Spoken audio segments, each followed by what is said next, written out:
Overall, China's accession to the World Trade Organization was a win-win.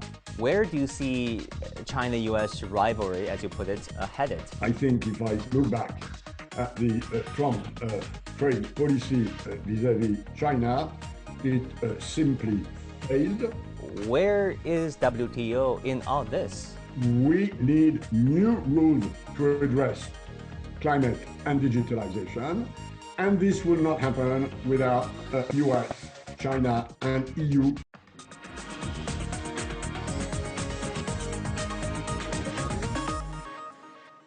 The Chinese and American leaders met virtually from each other's capital.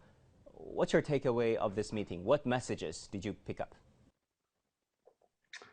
Well, I think the main message is that President Xi Jinping and President Biden are talking to each other. And I think it is good that they talk to each other as often as possible or necessary, given that we now are in a period of growing rivalry between the US and China, and this will remain the case for the times to come.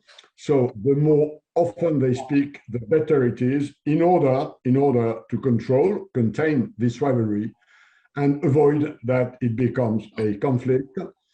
So I believe this is a positive signal overall.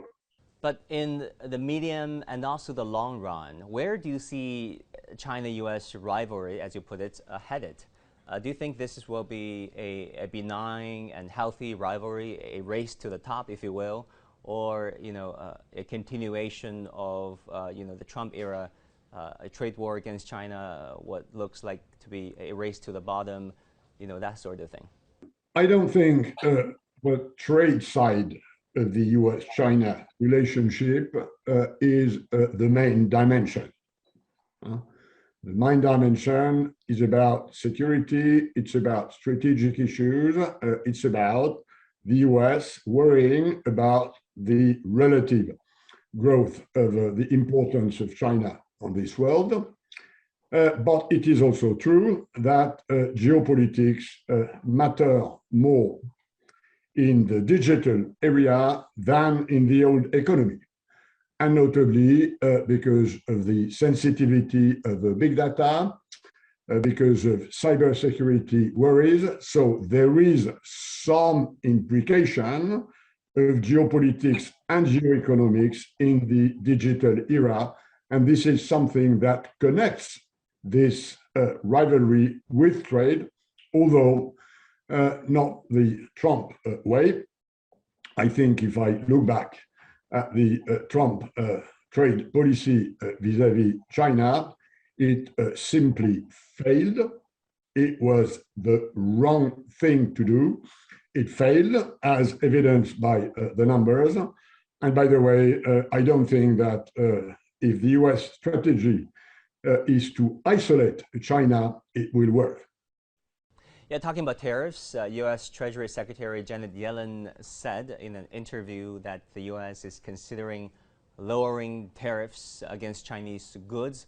We all know it has been 3 years since Donald Trump launched the trade war against China. Do you think the U.S. should lower or maybe cancel the tariffs? Well, I think anything that takes the U.S. away from this wrong trade policy which President Trump has had is a good thing. There are high tariffs on the US side for China imports. There are high tariffs on the Chinese side for US imports.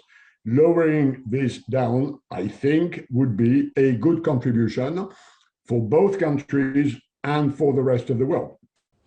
But do you think Joe Biden can convince his constituencies, especially those in the so-called Rust Belt area, if you go to Michigan, Minnesota, and Texas, those farmers and industrial workers who do not necessarily benefit from the global trade? Well, I believe Trump's trade policy has not been good for the US. It's been bad for the US, it's been bad for China, it's been bad for the world.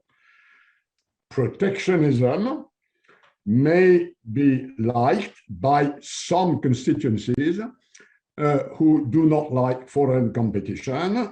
This has always been the case in issues of trade policy. Trade opening works overall, but with some winners and losers. And the losers of trade opening prefer protectionism. It has always been the case, which is the reason why the margin of maneuver of President Biden vis-à-vis his own domestic constituencies to depart from Trump protectionist policies is inevitably limited.